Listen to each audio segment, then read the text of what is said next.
नमस्कार। राज्य शिक्षा शोध एवं प्रशिक्षण परिषद बिहार पटना में आप सभी का स्वागत है। प्यारे बच्चों, कैसे हैं आप? चलिए आज के पाठ को शुरू करने से पहले हम लोग एक पहेली देखते हैं और पहेली मैं आपसे पूछूंगी, लेकिन इसका जवाब मैं आपको नहीं बताऊंगी। इसका जवाब जानने के लिए आपको अंत तक इंतज़ार करना पड़ेगा। चलिए पहले पहेली को देखते हैं। पहेली क्या है? देह काट मुँह आठ, देह काट मुँह आठ, बोले मीठी बानी, मुँह में जीभ नहीं, सब तो इसको पहचानते हैं। कौन है ये? बताइए। मैं फिर से बोलती हूँ बच्चों, फिर से आप सुनिए। देह काट मुँह आठ, सूरत जानी पहचानी, मुँह में जीभ नहीं, फिर भी बोले मीठी वानी। क्या आप पहचानते हैं ये क्या है? तो आप सोचिए, अपना दिमाग लगाइए। और हम लोग चल रहे हैं वर्ग 5 में और पाठ 11 को देखते हैं। जंतु जगत संरक्षण सुरक्षा, सुरक्षा और संरक्षण, है ना? तो चलिए अब हम लोग इस पाठ को देखते हैं और जानते हैं कि जीव जंतुओं का संरक्षण यानी कि सुरक्षा क्यों जरूरी है। संरक्षण का क्या अर्थ होता है बच्चों? उन्हें सुरक्षित रखना। जैसे हमारा जो वातावरण है, इसमें बहुत सारे जीव जंतु पाए जाते हैं और ये सभी एक दूसरे पर निर्भर होते हैं। कैसे? क्योंकि जो शाकाहारी हैं वो वनस्पतियों पर निर्भर होते हैं, लेकिन जो मांसाहारी पशु होते हैं वो शाकाहारी जीव जंतुओं पर निर्भर होते हैं, है ना? तो अगर शाकाहारी जीव जंतु नहीं होंगे तो जो मांसाहारी जीव जंतु हैं, क्या वो जीवित रह पाएंगे? नहीं। तो इसीलिए ये जो हमारा पर्यावरण है बच्चों, हमारा जो इकोसिस्टम है, ये एक दूसरे पर निर्भर है और पूरी व्यवस्था, जो पूरी परिस्थिति की तंत्र है, ये जीव जगत जंतु जगत जो है, ये प्रकृति, पर्यावरण और जीवन यानी कि जंतुओं का जीवन, मनुष्य का जीवन, सभी एक दूसरे पर निर्भर करते हैं। तो इनका संरक्षण क्यों जरूरी है? क्योंकि आपने सुना होगा कि बहुत पुराने समय में कुछ ऐसे जीव जंतु भी होते थे जो आज हम लोगों को देखने को नहीं मिल रहे। जैसे आपने डायनासोर का भी आपने नाम सुना होगा, उसका चित्र भी देखा होगा। क्या वो अभी पाए जाते हैं? नहीं पाए जाते, वो विलुप्त हो गए, वो खत्म हो गए। इसी तरह से कुछ और जो जीव जंतु हैं जो कि पुराने समय में पाए जाते थे, लेकिन अभी वो धीरे धीरे खत्म हो गए हैं। इसलिए वो जीव जंतु आज भी देखने को मिले, आज भी हमारे साथ रहें, उन सभी को जीवित रहने के लिए, जीवित रखने के लिए संरक्षण बहुत ही आवश्यक है, यानी कि उनकी सुरक्षा बहुत ही ज़्यादा ज़रूरी है। जैसे एक छोटी सी गौरैया जो थोड़े समय पहले तक बहुत ज़्यादा हमारे घरों में, गांव में, खेतों में, खलिहानों में ची ची ची ची करती दिखाई पड़ती थी, लेकिन अभी क्या है बच्चों, उसकी संख्या बहुत कम हो गई है और सभी लोग बहुत ही चिंता करते हैं कि अरे गौरैया तो अब दिखाई ही नहीं देती। तो इसीलिए हम लोग उन जंतुओं का, उन जीवों का, उन पक्षियों का संरक्षण करने की बात कर रहे हैं और उनके सुरक्षा के लिए उपाय कर रहे हैं। तो आज हम लोग एक छोटी सी कहानी देखेंगे, उसके बाद हम लोग इस पाठ में आगे बढ़ेंगे। चलिए पहले कहानी को देखते हैं। बच्चों, सिद्धार्थ बगीचे में रंग बिरंगे फूलों और पक्षियों को देखकर खुश हो रहा था।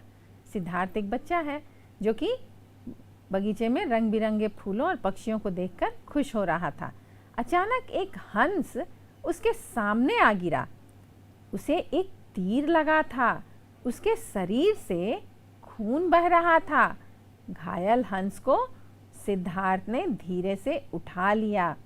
सिद्धार्थ ने उसके शरीर से तीर निकाल दिया और उसके घाव को पानी से धोया। उसने अपने कपड़े को फाड़कर हंस के घाव पर मरहम पट्टी की। आप देख रहे हैं बच्चों, चित्र में कि एक हंस है जिसको तीर लग गया है, और सिद्धार्थ तो बड़ा दयालु निकला, उसने उसे उठाया, तीर उसके शरीर से निकाला और अपने कपड़े को फाड़कर उसके घाव पर मरहम पट्टी भी कर दी उसने। देखिए फिर आगे क्या हुआ। इसी बीच उसका चचेरा भाई देवदत्त तीर धनुष लिए आ धमका, और देवदत्त ने कहा, तुम मेरे हंस को छोड़ दो या हंस मुझे दे दो, मैंने उसे तीर से गिराया है। तो सिद्धार्थ ने देवदत्त को हंस देने से इनकार कर दिया, और सिद्धार्थ ने कहा, ऐसा करो, हम लोग राज दरबार में चलते हैं, वहीं इसका फैसला हो जाएगा। देवदत्त ने कहा, चलो राज दरबार, हंस तो मेरा ही है, फैसला मेरे हक में होगा। तो बताइए बच्चों कि हंस किसका होगा। ये लोग दरबार में तो जा रहे हैं, लेकिन आप सोचिए और बताइए कि ये हंस किसका हो सकता है, जिसने तीर मारा उसका, या जिसने उसके तीर को निकाल कर वो जब घायल था तो उस पर मरहम पट्टी किया और उसकी जान बचाई उसका। बताइए बताइए क्या होगा दरबार में। देखिए सिद्धार्थ राज दरबार में हंस लिए पहुंचा और देवदत्त तीर धनुष लिए, क्योंकि देवदत्त ने तीर धनुष चलाया था, धनुष से तीर चलाया था, है ना। तो राजा ने पूछा, क्या बात है, तुम लोग यहाँ क्यों आए हो। तो देवदत्त ने कहा, सिद्धार्थ ने मेरा हंस ले लिया है, मैंने इसे तीर मारकर गिराया था। सिद्धार्थ ने कहा, महाराज मैंने घायल पड़े हंस को बचाया है। तो अब दोनों में द्वंद्व हो रहा है कि मैंने इसे मारा, और उसने कहा कि मैंने इसे बचाया। अब देखिए बचाने वाला बड़ा है कि मारने वाला बड़ा है। अब न्याय कहाँ होता है, किसे मिलेगा हंस। बताइए बताइए, कहाँ जाएगा हंस, किसके पास जाएगा, जिसके पास तीर धनुष था उसके पास, या जिसने उसे बचाया, मरहम पट्टी की, उसकी जान बचाई उसके पास। देखिए कहानी में क्या होता है।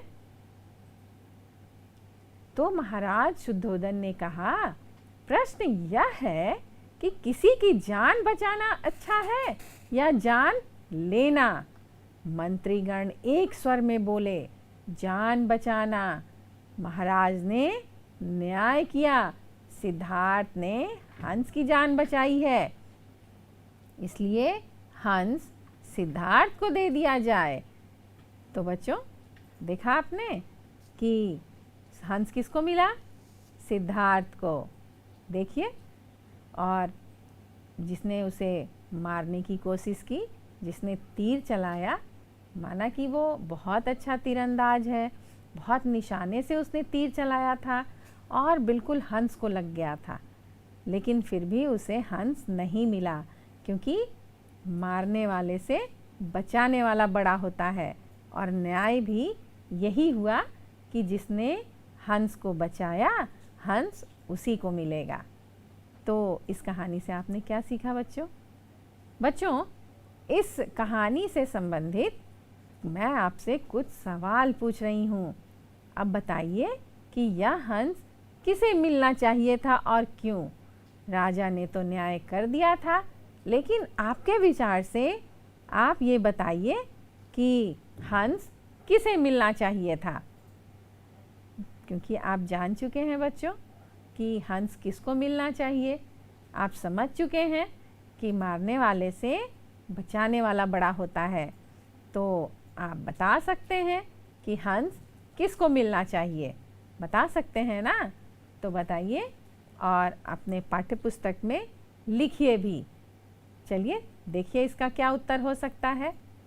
यह हंस सिद्धार्थ को मिलना चाहिए, क्योंकि जान बचाना पुण्य है, यानी कि अच्छा काम है, और जबकि जान लेना पाप है, यानी कि ये गलत काम है, बुरा काम है। चलिए आगे देखिए। बच्चों सिद्धार्थ और देवदत्त में से कौन महान था और क्यों। अब बताइए बच्चों, महान क्या होता है। जो अच्छे काम करते हैं, जो बड़े काम करते हैं, और किसी की भलाई करते हैं, ये होता है महान काम करना, है ना।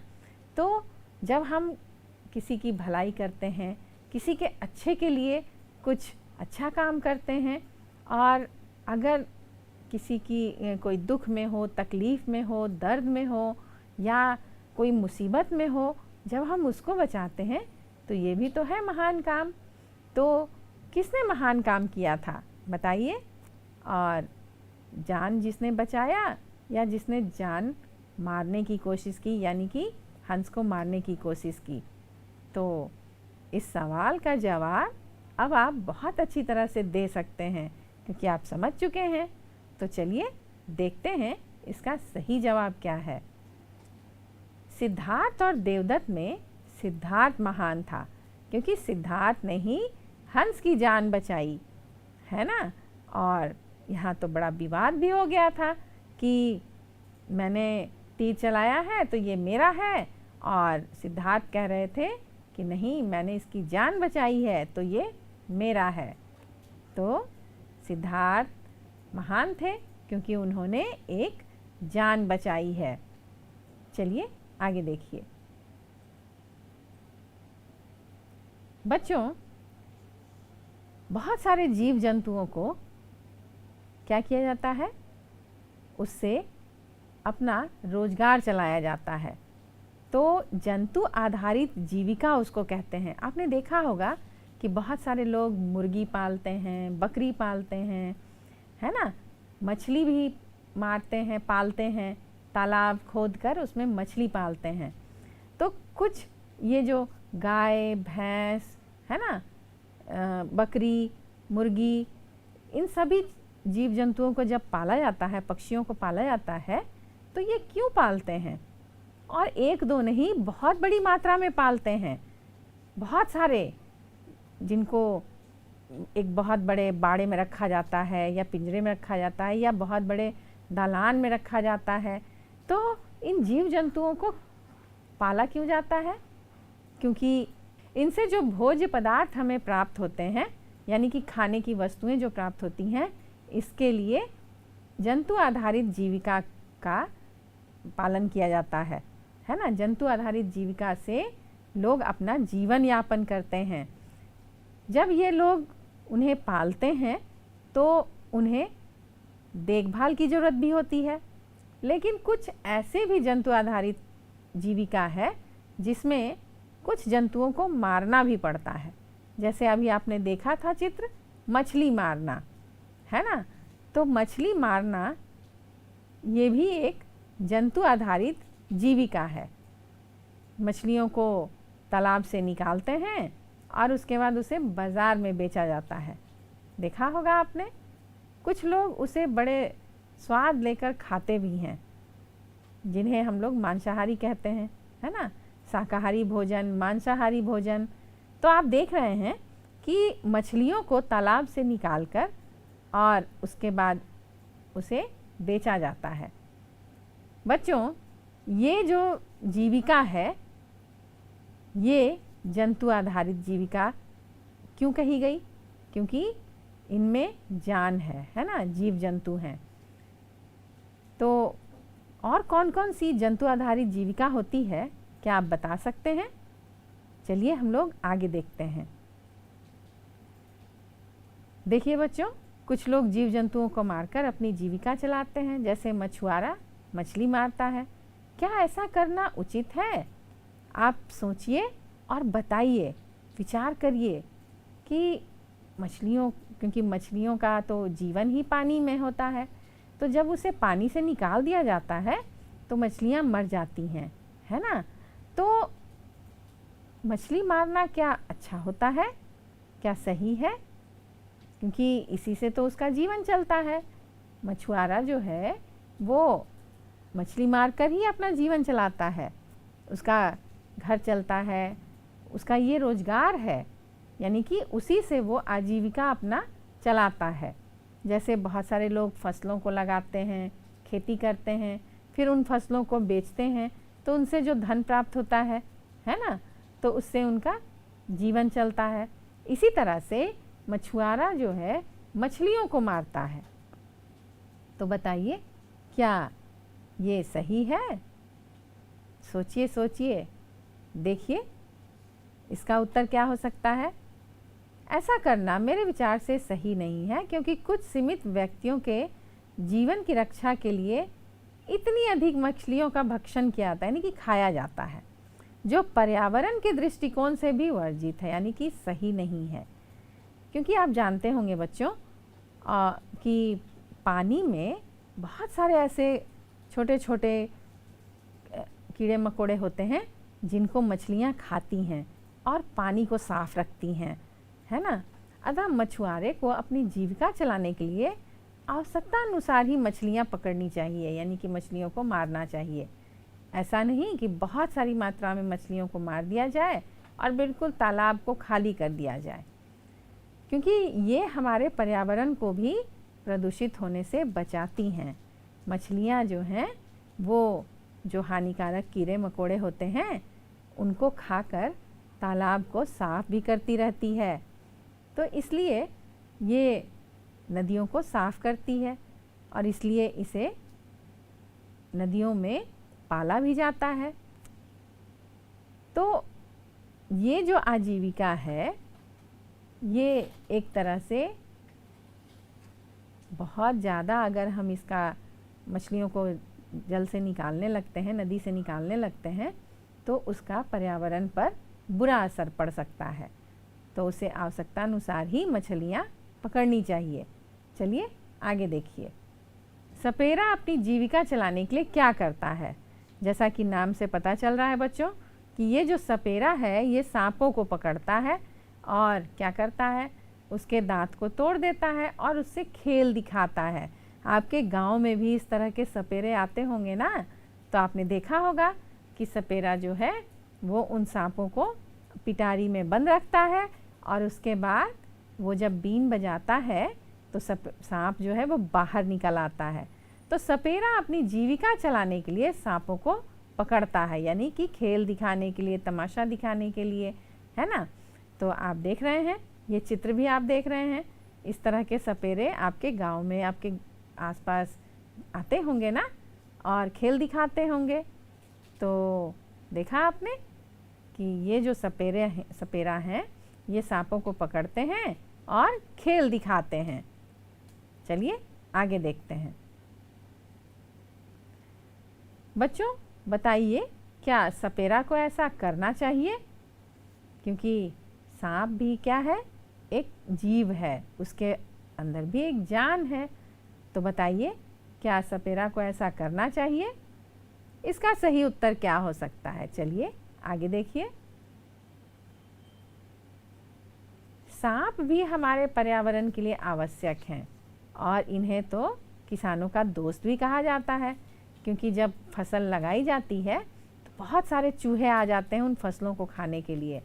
तो सांप क्या करता है कि उन चूहों को खा जाता है और फसलों की रक्षा करता है। तो सांप हमारे पर्यावरण के लिए भी आवश्यक हैं, अतः ऐसा करना उचित नहीं है। अगर सभी सांपों को पकड़ लिया जाए तो खेतों में अनाज तो बर्बाद होने लगेंगे, तो फिर हमारा पर्यावरण प्रभावित होगा। तो इसलिए सभी सांपों को पकड़ना ज़रूरी नहीं है और ऐसा नहीं करना चाहिए, क्योंकि फिर इससे हमारा पर्यावरण प्रभावित होता है, हमारे खेतों को नुकसान होने लगता है। तो आप समझ गए होंगे बच्चों कि ऐसा करना सही नहीं है। चलिए आगे देखिए।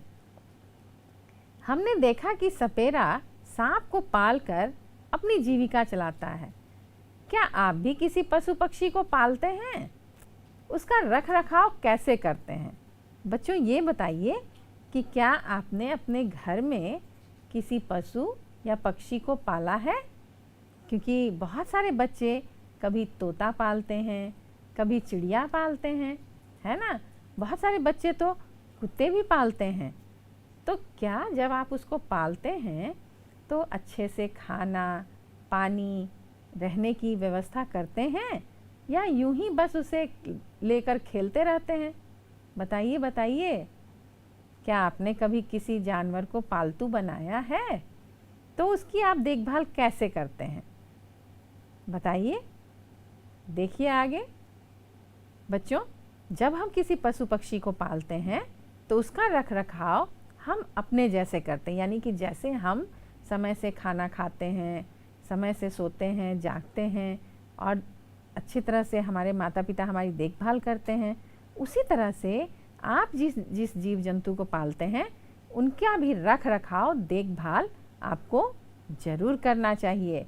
उसको रखने के लिए उचित स्थान यानी आवास, समय पर भोजन पानी देना है ना, तथा आवश्यकता के अन्य चीज़ों को भी समय अनुसार उपलब्ध कराते रहना चाहिए।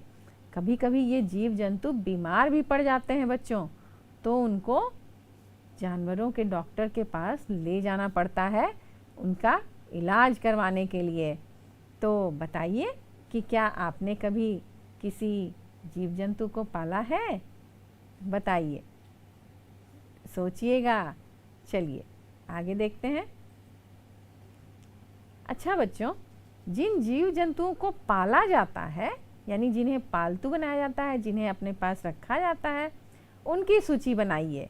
ये तो आप बहुत अच्छे से कर सकते हैं, क्योंकि आप अपने आसपास ध्यान देंगे, नज़र दौड़ाएंगे तो आपको बहुत सारे ऐसे पालतू जीव जंतु दिखाई देंगे जो लोग अपने घरों में पालते हैं। तो जब आप उन्हें पालते हैं वो आपके पास ही रहने लगते हैं और आप उनकी देखभाल भी करते हैं। बदले में वो आपको भी जंतु आधारित जो खाद्य पदार्थ हैं वो आपको देते हैं, है ना। जैसे गाय पालते हैं तो हमें गाय दूध देती है कि नहीं, और अगर मुर्गी पालते हैं तो मुर्गियाँ अंडे देती हैं। तो चलिए हम लोग एक सूची बनाते हैं और देखते हैं कि कौन कौन से जीव जंतुओं को किस चीज़ के लिए पाला जाता है। चलिए देखिए कुछ पालतू जंतुओं की सूची है। जैसे हम लोग कुत्ता, बिल्ली, हिरन, खरगोश, गाय, भैंस, भेड़, बकरी, सूअर, गधा, घोड़ा, खच्चर आदि पालते हैं। बच्चों, गधा पाला जाता है, लेकिन ये खच्चर क्या होता है? ये भी एक गधे जैसा ही प्राणी होता है, और जो पहाड़ी क्षेत्र होते हैं, पहाड़ों पर लोग सामान ढोने के लिए इसका उपयोग करते हैं। तो आप बहुत सारे जीव जंतुओं के आपने नाम देखे कि कुत्ते को भी पाला जाता है, गाय को पालते हैं, भैंस को पालते हैं, घोड़े को भी पालते हैं। तो घोड़े को किस लिए पालते हैं बच्चों? हम लोग उससे सामान और कभी कभी वाहनों को खींचने के लिए भी घोड़े को पाला जाता है। चलिए आगे देखिए कि आपके पाठ्यपुस्तक में अभी और क्या है। बच्चों, जंतुओं को क्यों पाला जाता है, अपने साथियों से चर्चा करके तालिका में जानकारी को भरना है कि कौन से जंतु को किस चीज़ के लिए पाला जाता है। क्या आप बता सकते हैं? क्योंकि अभी हमने बातचीत भी की है, तो बताइए कि जो सारणी दी गई है उसमें जो नाम हैं उन जंतुओं को किस चीज़ के लिए पाला जाता है। देखिए पहले हम लोग सारणी को देखते हैं। देखिए यहाँ कुछ जंतुओं के नाम हैं: गाय, भैंस, घोड़ा, बकरी, भेड़, सूअर, है ना, कुत्ता, बिल्ली, गधा और बैल। तो पालने का कारण आपको बताना है बच्चों। तो बताइए, गाय और भैंस को हम लोग किस चीज़ के लिए पालते हैं? दूध के लिए। घोड़ा सामान ढोने और यातायात के साधन के लिए। बकरी, भेड़ और सूअर जो हैं वो दूध, मांस तथा ऊन के लिए। आपने देखा होगा भेड़ से ऊन प्राप्त होता है। कुत्ता और बिल्ली जो हैं वो हमारे घरों की रखवाली करते हैं। गधा, बैल जो हैं ये बोझ ढोने यानी भार ढोने के काम में आते हैं, है ना। तो इनके आवश्यकता अनुसार, मतलब ये जानवर जिन आवश्यकताओं की पूर्ति करते हैं उसके अनुसार हम इन्हें पालते हैं। तो देखा आपने कि ये जानवर हमारे लिए कितने उपयोगी हैं। चलिए आगे देखते हैं। बच्चों, एक छोटी सी कहानी है यहाँ पे कि बबली ने पाला तोता। हमने अभी बात की थी कि बहुत सारे बच्चे तोता पाल लेते हैं। तो बबली ने एक तोता पाला और उसने उसका नाम सुगनी रखा। बहुत सारे बच्चे सुग्गा भी कहते हैं ना तोता को, तो इसने सुगनी उसका नाम रखा। वह उसे एक सुंदर पिंजरे में रखती है और उसे प्रतिदिन खाने के लिए दाना पानी देती है। सुगनी बबली की बातों को दोहराकर सबका मन बहलाती है और बबली को यह सब अच्छा लगता है। बबली जब स्कूल से पढ़कर आती है तो सुगनी शोर मचाने लगती है, बबली आ गई, बबली आ गई। क्योंकि आपने देखा होगा तोता जो होता है वो नकलची होता है, यानी कि जिस बात को आप बोलेंगे उसी बात को वो दोहराता है। तो बबली ने एक तोता पाला है। चलिए देखिए फिर कहानी में क्या हुआ। अचानक क्या हुआ बच्चों कि एक दिन सुगनी बीमार पड़ी। खाना बंद, शोर मचाना बंद, बिल्कुल सुस्त पड़ी रहती। बबली ने उसे जानवरों के डॉक्टर के पास ले गई, है ना। बबली उसे ले गई है जानवर के डॉक्टर के पास। तो डॉक्टर ने दवा दी पर साथ ही कहा कि सुगनी को पिंजड़े से निकाल कर खुले आसमान में छोड़ देना चाहिए। डॉक्टर साहब ने दवाई तो दे दी, लेकिन उसने सलाह दिया बबली को कि सुगनी को पिंजरे से बाहर निकाल दो और खुले आसमान में छोड़ दो, ये बिल्कुल ठीक हो जाएगी। अच्छा बताइए बच्चों कि डॉक्टर ने सुगनी को आज़ाद करने के लिए क्यों कहा होगा? बताइए बताइए। जब आपको एक रूम में बंद कर दिया जाए और उसी में आपको खाना दिया जाए, पानी दिया जाए, बहुत सारे अच्छे अच्छे पकवान दिए जाएं, तो कुछ दिन तो आपको अच्छा लगेगा, लेकिन जब आप एक ही रूम में बंद रहेंगे तो क्या आपको अच्छा लगेगा? क्या आप बाहर दोस्तों के साथ खेलना पसंद नहीं करते हैं? बताइए बताइए। आपका मन करेगा ना कि आप दोस्तों के साथ, अपने माता पिता के साथ खेलें, कूदें, बाहर घूमने जाएं। उसी तरह सुगनी कुछ दिन तो ठीक रही, बाद में वो बीमार पड़ गई क्योंकि वो पिंजरे में बंद थी, है कि नहीं। तो डॉक्टर ने इसलिए ऐसा कहा होगा कि जब वो बाहर खुले आसमान में उड़ेगी तो उसे स्वतंत्रता यानी कि अपने कैद होने का एहसास ख़त्म हो जाएगा। क्योंकि जब किसी चीज़ को कैद कर देते हैं, बंद कर देते हैं, तो वो क्या होता है, दुखी हो जाता है ना। हाँ चलिए देखिए फिर क्या हुआ। डॉक्टर ने सुगनी को आज़ाद करने के लिए इसलिए कहा क्योंकि सुगनी एक स्वतंत्र प्राणी है जो खुले आसमान में स्वतंत्र होकर विचरण करती है, लेकिन पिंजरे में बंद होने से उसका जीवन कुंठित हो गया था, यानी कि वो दुखी हो गई थी और इसीलिए वह बीमार थी। क्योंकि बहुत सारे जीव जंतु ऐसे हैं बच्चों जो पिंजरे में रहना पसंद नहीं करते हैं और वो बीमार पड़ जाते हैं, कभी कभी तो उनकी जान भी चली जाती है। तो ऐसा नहीं करना चाहिए। चलिए आगे देखते हैं। क्या आपको लगता है कि सुगनी को पिंजरे से आज़ाद कर देना चाहिए और क्यों? हाँ, क्योंकि वो हम लोगों ने देखा कि वो आसमान में उड़ने वाली थी, तो उसे तो आज़ाद ज़रूर कर देना चाहिए। तो आपने जो उत्तर लिखा है, चलिए हम लोग उस उत्तर को मिलाते हैं कि क्या वो सही है। हाँ, क्योंकि सुगनी खुले आसमान में स्वतंत्र होकर विचरण करने वाला पक्षी है, उसे कैद में रहना बिल्कुल पसंद नहीं है, इसलिए वो दुखी हो गई थी। देखिए फिर आगे। बच्चों, जब आपके पालतू जानवर बीमार पड़ते हैं तब आप क्या करते हैं? क्या उन्हें डॉक्टर के पास ले जाते हैं या खुद ही इलाज करते हैं? बताइए बताइए। देखिए आगे देखते हैं आपके जवाब। स्थानीय पशु डॉक्टर को बुलाकर उसका उचित इलाज कराते हैं, ये सही है। अब खुद से इलाज नहीं करना चाहिए। आगे देखिए और क्या प्रश्न है। जंगली जानवरों की सुरक्षा के लिए कई जंगलों में के विशेष हिस्सों को सरकार ने लोगों के दखल से बचाया, यानी कि लोगों का आना जाना वहाँ बंद है और उन्हें अभयारण्य का रूप दिया गया है। ये अभयारण्य क्या है बच्चों कि ये एक जंगल का रूप सरकार ने दिया है और लोग वहाँ आना जाना नहीं करते हैं और सभी जंगली जीव जंतु वहाँ स्वतंत्र होकर विचरते रहते हैं। यानी कि जीवन यापन करते हैं। तो वो उसी जंगल में रहते हैं जो सरकार के द्वारा बनाया गया है, एक अभयारण्य का रूप दिया गया है। और वहाँ देखभाल करने वाले लोग भी रहते हैं कि अगर कोई जीव जंतु बीमार पड़ा तो तुरंत उसे हॉस्पिटल यानी जानवरों के हॉस्पिटल में ले जाया जाता है और उनका इलाज किया जाता है। तो इस तरह के बहुत सारे अभयारण्य हैं हमारे देश में। तो ऐसे अभयारण्य बिहार के पश्चिम चंपारण तथा बेगूसराय में हैं। तो बेगूसराय में कौन सा अभयारण्य है बच्चों? कांवर झील अभयारण्य। इसमें 59 प्रकार के प्रवासी पक्षी और 106 स्थानीय प्रजातियों के साथ मछलियों की 31 प्रजातियों का घर भी है। और यह पक्षी विहार है। इस पक्षी विहार को 1984 में लोगों के लिए खोला गया था।